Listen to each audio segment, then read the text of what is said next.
If you're sick of bullshit TV that's always showing our people in a negative light, if you're looking for information that's simple and entertaining instead of boring, check out Business Bully TV. Business Bully TV has amazing programming, from celebrity interviews, documentaries, and movie reviews. You can watch exclusive programming that you can't get anywhere else from today's power players. Business Bully TV is available for free on Amazon Fire TV, Roku, and streaming 24/7 and on demand at businessbully.tv. Once again, this is David Banner from the David Banner Podcast. David Banner. What's happening, y'all? My name is David Banner. Welcome to the David Banner Podcast. Salley. What it do, man? What's happening, Jack? Regina. What's up? Real colorful. Thank you. You look real fly. She got a David Banner podcast. Yeah, she got a podcast. That's that DB orange. Yeah, that DB orange. Hey, we need to do like Jay-Z and patent the color. DB orange, motherfucker. Scott Parker. Yeah. You know, we had talked about in a while, hydration. You already know. Our guest today. Okay. Corey! How's those motherfucking dogs, Corey? Oh, they're doing good, man. Look at the law. Tommy Nova. You. Did you use rubbers this weekend? I tried. All right, check this out. This very special edition of the David Banner Podcast. I'm about to bring somebody to the show who is a person that I consider a friend, has always looked out for me, cared about my career, from time to time brought me very special presents that I will forever be in debt to this man for. Coming up right now, NBA champion, talk show host, great businessman, awesome father, actor, you know what I'm saying? John Salley, what the fuck? How you doing, bro? What's happening, D-Banner? What's happening with you, man? I'm making it slow but sure, man. I'm living the life, watching you. Thank you, bro. Come here. So this is what's funny. Mm-hmm. I got my Studio D, and then my daughter Taya. Say hello. Hi. Peace, Queen. How are you? She's like, oh.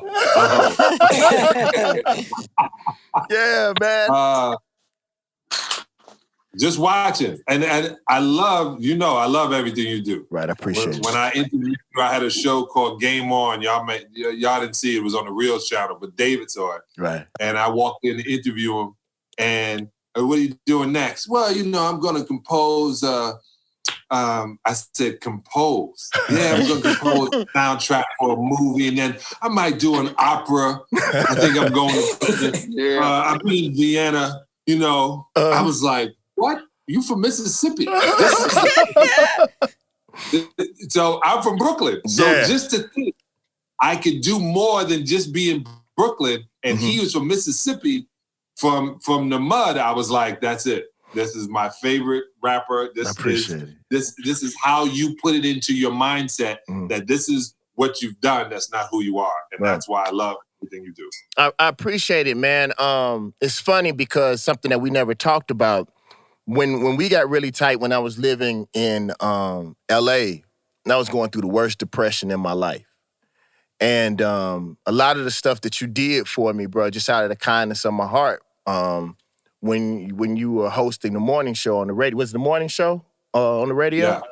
Yeah. Just your kindness, bro. It was a genuine type of kindness. And Tommy Nova, I tell you this all the time. You from New York, bro, but you definitely have a Southern spirit, bro. You have a kindness to you that a lot of people don't have, bro. We're going to talk about that, too, because I want to know how that translated back in Detroit. Well, you used to bump, bro. You know what I'm talking about? But my first question to you, bro, is as a businessman, bro, like, how have you been able to make the transition into the various things that you've been able to get into in your life and in your business? Because you're doing stuff that a lot of people are not.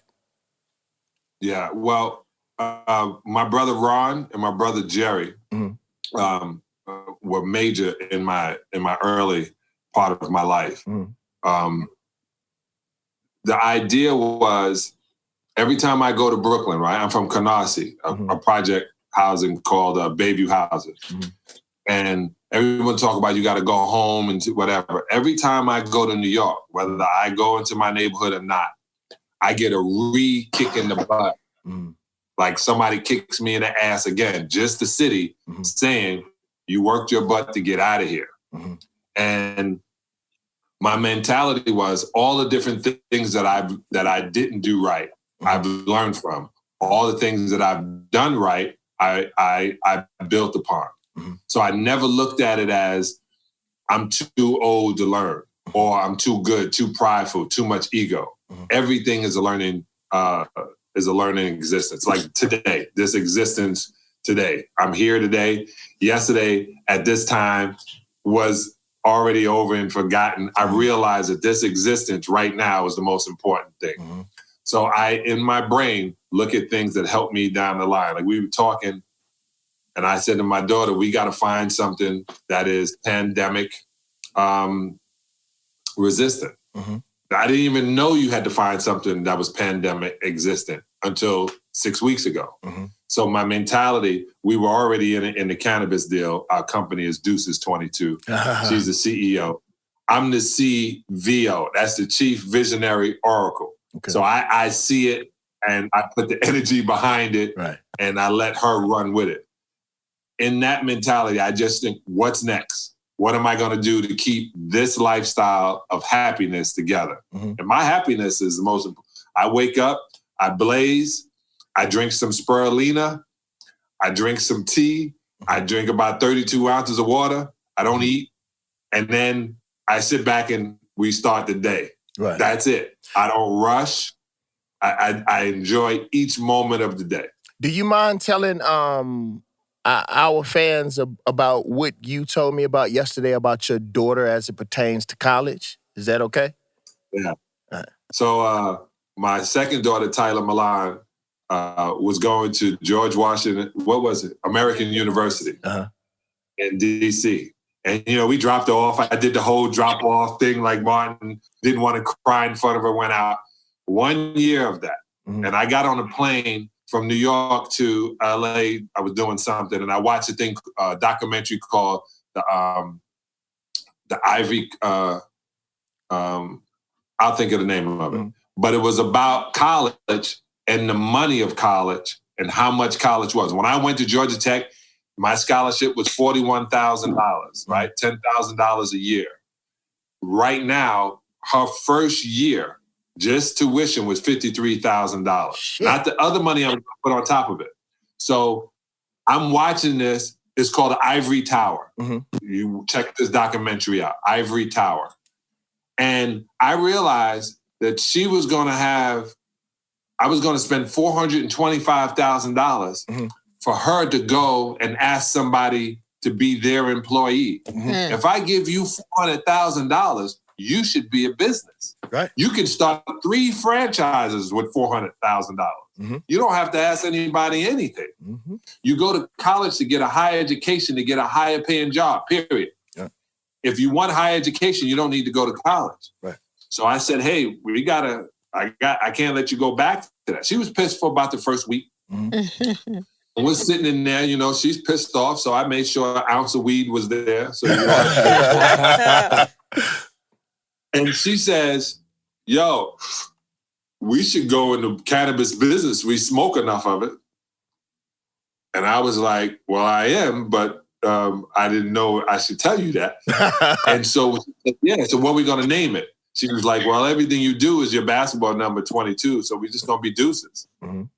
And she was the one pushing. So imagine, the future is female. The future is cannabis. And the future is consciousness. So I got out of the way. You run it. I don't know how to be a CEO. I said, you're going to travel with me every day and listen to my phone calls, be in on my phone calls, and you're going to be able to have input. And we're going to focus on this. Read everything you need to, find out everything you need to, and then you're going to be the CEO. So it got to the point where she's now one of the top 50 women nominated by High Times in the cannabis business. So Tyler, Sally, and the top 50 women, and we haven't even put the product out yet. And I'm going to send you the pictures of what it is, just in case everybody said, what makes your weed special? We take the top of every plant. You can have the rest of the plant. I want the head of every plant, and we only sell flower. Yep. And everybody was like, well, what about vape pens? What? Focus. You can only do one thing at a time. So when she's been out of school, her friends have graduated and gotten jobs. Her friends want to work for her. Yeah. Her first, it was 3 years. She signed a deal last year for $1.5 million for her pocket. So she became a millionaire without going to college and with the education. All her friends got all the education. She's going to do what Oprah did. Right. She's going to hire the smart people to work next to her while making her more and more wealthy. Right. So that was the deal. College is great. It's just no longer needed. You don't need a college degree to be a DoorDash, but there's a lot of guys at DoorDash with a college degree. A guy was in the lift explaining to me how he had double degrees from University of Michigan, and he was bragging about it. And he was going, do I turn left here? I was like, yeah. You can turn wherever you want. Yeah. 2 degrees from Michigan and you driving me. The world is changing, y'all. And so I sat and thought, I love my Georgia Tech degree. I got one. I got my number hanging at Georgia Tech. But the world now is about knowledge. The more you know, the better you're going to live. You don't need somebody to give you anything saying, here's a certificate. I watched The Wizard of Oz. Sorry, Dave. And at the end, the wizard was going around giving away certificates and scholarships because they had lived through it. That's the most important thing. If there's anything from a business perspective or a life perspective that you could tell a younger version of you, not specifically you, but like a younger version, another person that's trying to walk the path that you're walking, what would that be? What was a mistake that you made that you wish that you would have had knowledge of? I love that you say that. You mean a mistake. Like I took it and it was wrong. Yeah. Right? The mistake that I trusted somebody else. I'm not going to say his name. It's not important. Robert Murdoch. I shouldn't have tried. Like I should learn. I should know. Bill Cosby had said, sign your own checks. I was doing that, but I wasn't totally understanding exactly. So I lost like $4 million with him. I only made like $8 million. I'm going to say only. In my career, I made $8 million. $4 million of it was lost to this dude. And I would now invest in the index. I would put 50% of my money in the stock market. I would buy land in a place that I want to live when I'm in my 50s, 60s, and 70s. And you go, well, I don't know what that is. Well, that means you got to travel. Yeah. I would buy property in Africa in a stable country. But I would invest in the index and I would invest into the emerging market of technology. The other thing is I would not have purchased 4 cars. I had Will Smith. When we were young, Will, God rest his soul, Will Pop. And he said, my pops want to talk to you. I said, all right. He said, Will said, you got like a 40,000 square foot house. I said, yeah, I bought the Bishop's Mansion, you know what I'm saying, Pop? He said, you got like 4 cars. I said, yeah, I got the T-Bird 1963 convertible. I got the Lincoln. I got an 85 Bentley. And then, I do a deal with Toyota so they can give me a truck. He said, you got 4 cars and 1 ass. And he said, you on the road 150 days a year, Johnny? I said, yeah. He said, so who's driving your cars? Who's sleeping in your bed? Who's living the life that you designed for yourself? Man, do you know? I got traded to Miami. I sold the mansion. I got out of the cars. And he was right. Yeah. I was doing it. Like Kanye said, I bought it just so I can say, you ain't up on this. And I finally got it. But what do you have? You have 4 depreciating assets. And I had Toyota at the time giving me cars. Yep. But I still thought I needed to pay.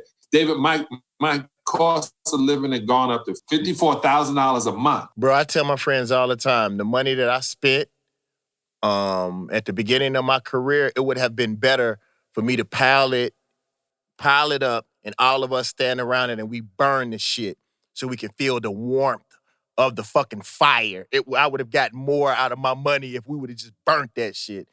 Cause I was a single man. You know, man, do you know? It was funny. I had a 17 acre estate with 2 houses on it. And it was funny. I had somebody that told me before just the electricity in the pool house was enough to probably pay somebody's salary. You know what I'm saying? And these are just things that we have in our head, and we're trying to impress people who don't even fucking exist, that we don't even know. You know where it came from, David? What's that? I blame it on the Beverly Hillbillies. Really? Because I used to watch the Beverly Hillbillies, and I know y'all like, what the hell? That's how old I am. Mm-hmm. I used to watch this show and say, they got rich and moved to Beverly Hills, and they had everything. I said, that's what you do when you get rich. Mm-hmm. You move to Beverly Hills. Man, I love this kid, J. Cole. J. Cole tells a story how he saw Drake with the Rolex on, and then he saw the big homie Jay-Z with it on. He said, I got to get one of those. Then he caught himself. He said, why do I got to get a Rolex? Because those two got it. Mm-hmm. That's a hard thing to do. Because when you first come in the NBA, you look up at the vets. And when the vet comes out and pulls out a Louis Vuitton bag and put it down, you start looking at your canvas bag like, I think I better stop at the Louis store.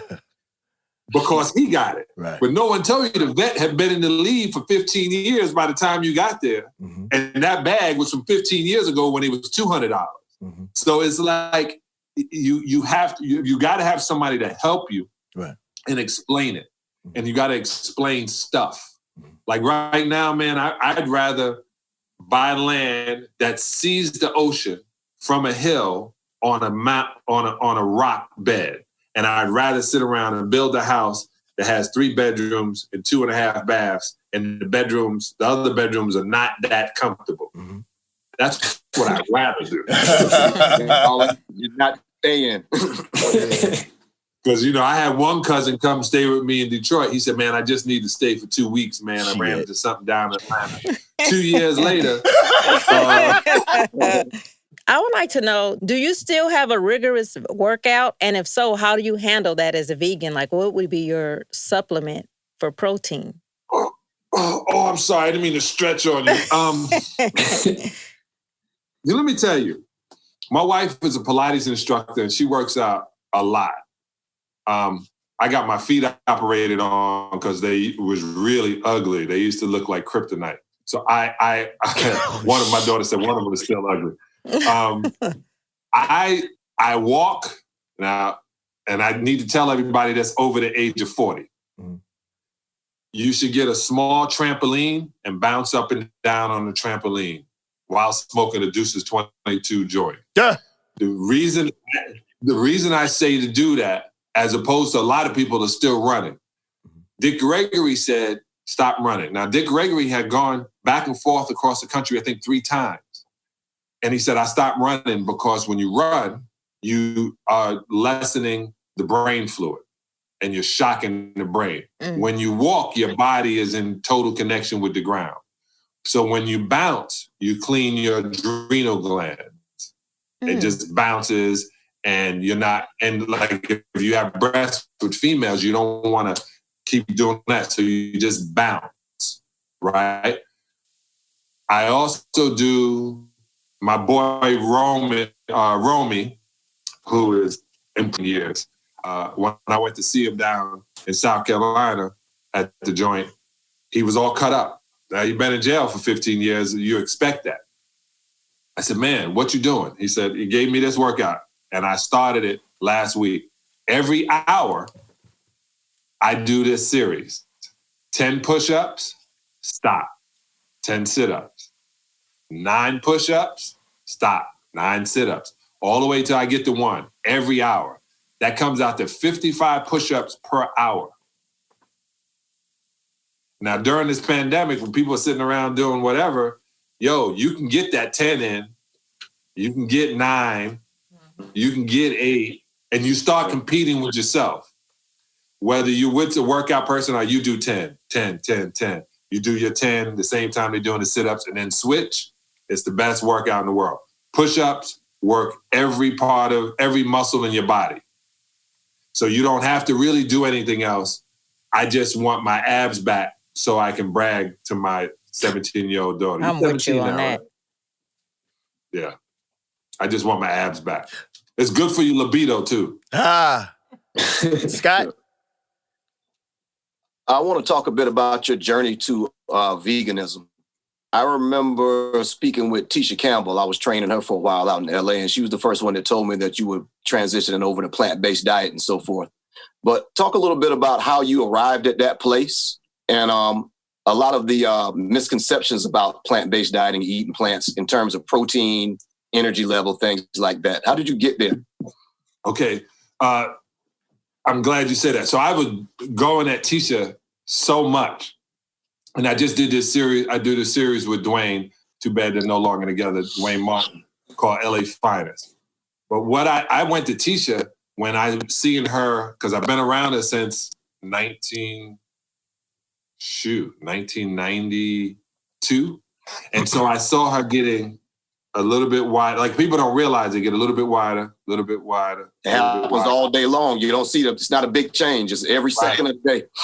Yeah, it's that information. So in 1991, I changed my diet. I got the first colonic I could ever get. It changed my life. I went into microbiotic. And then I was a lying vegetarian from 1991 until 2007. That means I was eating shrimp, lobster, cheese, milk, turkey burgers, turkey on Thanksgiving. Like, I was the liar. When I was going in between, I had lessened it all the way down to less than 5%, but that still wasn't the truth. When I went vegan, literally everything changed.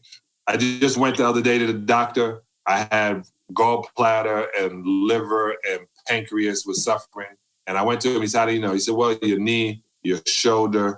So those pains are associated to organs. As soon as I started eating beets, more beets and the leaves of the beets, soon as I took more black walnut and I got things that fenugreek and comfrey, no pains. The reason I tell people, the reason I moved into this way of living is eating animal fat is not sustainable. I've said it since 2008 to the point now they are importing meat from Africa to America. And they're telling all the dairy and meat slaughterhouses, Tyson Chicken is getting out of it. They're getting out of meat. It's not sustainable. Right. And all these guys are, well, they're making us kill our cows. Well, the cows were killing the people anyway. The pigs were killing the people anyway. The chicken is the worst thing you can possibly eat. It has the highest form of cholesterol. I had a cholesterol problem at 27. They told me they were going to put me on a pill. I'm not going to say the name of the pill, Lipitor. And they say that this pill causes impotence. I was 27. So when guys, yeah, man, I'm on this cholesterol pill called Lipitor, they mad because their penis is not moving. Mm-hmm. So I decided to go in and do everything I could naturally. Mm-hmm. And that path, I was 27 years old. Next week, I'll be 56. I'm 243 pounds. When I played for the Lakers in 2000, 20 years ago, I was 250. I literally have the muscle mass, which is excellent. My protein. When you talk about protein, everyone comes up to you and says, well, where do you get your protein? Well, first thing I said is, where do you get your fiber? Because we're fiber consumers, right? Everything you eat has protein. Every single thing you eat has protein. Matter of fact, in vegetables, more protein more bioavailable for your body. Meaning, I can eat all the steak in the world. If my body doesn't assimilate that steak, then what I'm doing is causing problems, digestive problems, So I try to put things in my body like a race car. I go around that track as fast as I can. When I pull into the pit, they gas me up, they check my tires, they wipe my window shield, and I'm back on the track. If you don't put that gas in, you're off on the track. If they don't put your wheels on right, you crash. So that's my mentality. Keep this unbelievable Mustang Sally 1964.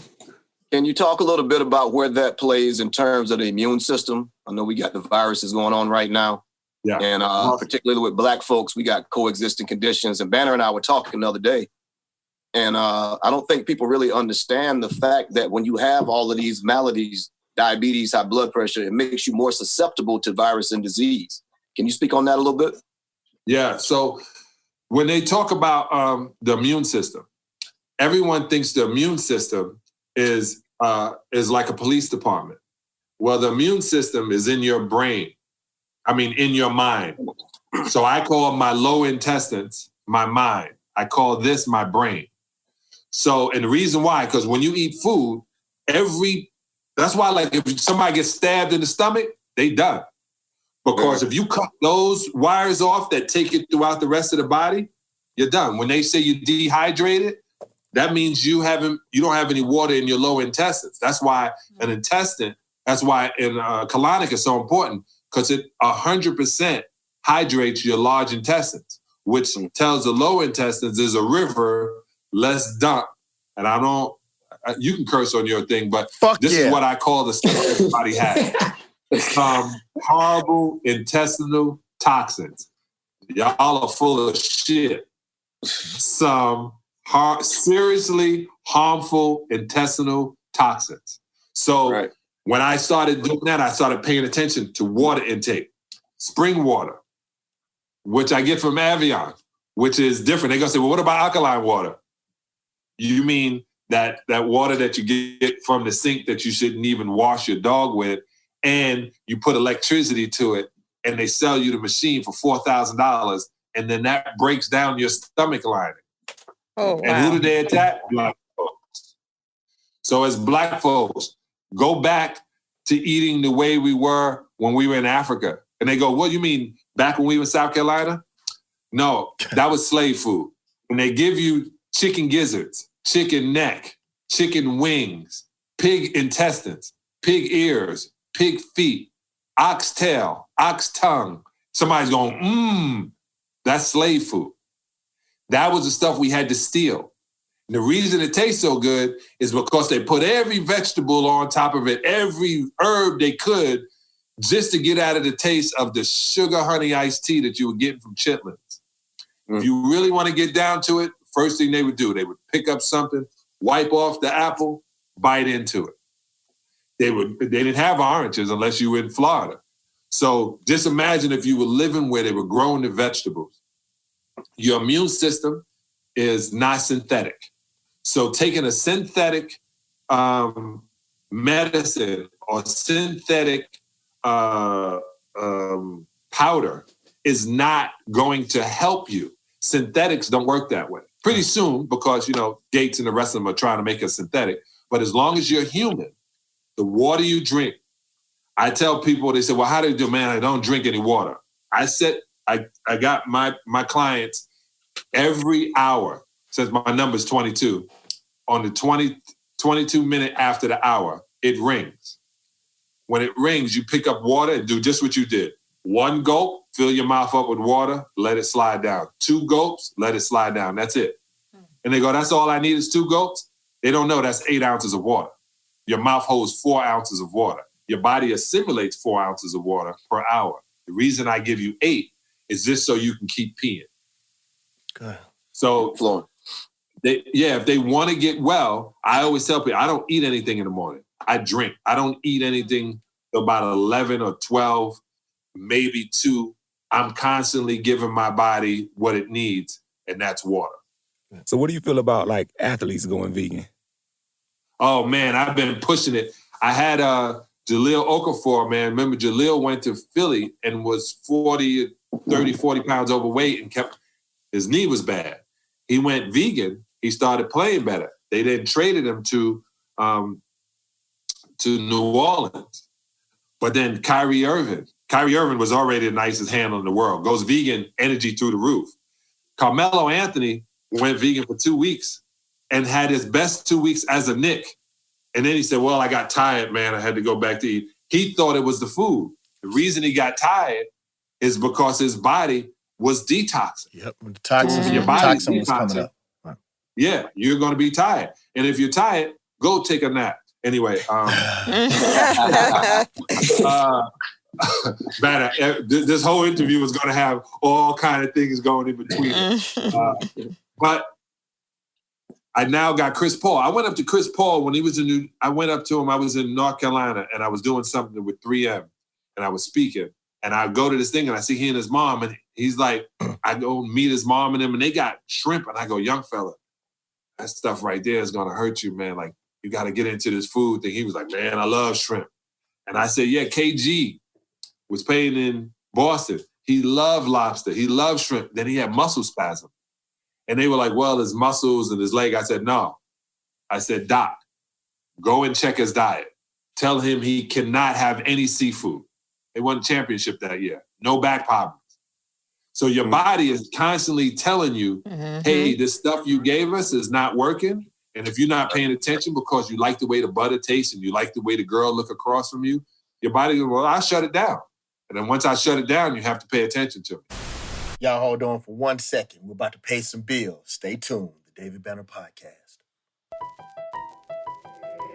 Dave Anderson is passionate about helping our people get out of the rat race and into entrepreneurship. You've seen him on The Breakfast Club, Forbes, Black Enterprise, CNN, and Fox News, spitting facts on business and entrepreneurship for our people. He's generated over $54 million for his clients last year, and he wants to help you grow your business. Go to thebusinessbully.com. That's TheBusinessBullY.com and connect with an amazing group of people that can help you start, grow, and expand your business. You don't have to worry about the recession when you control your income. Head to thebusinessbully.com right now and sign up for his Inner Circle Boot Camp. You'll get top-notch training, access to marketing, and a list-building software, and 24/7 support and more for one low price. And check him out at thebusinessbully.com. Once again, David Anderson, thank you for your support. This is the David Banner Podcast.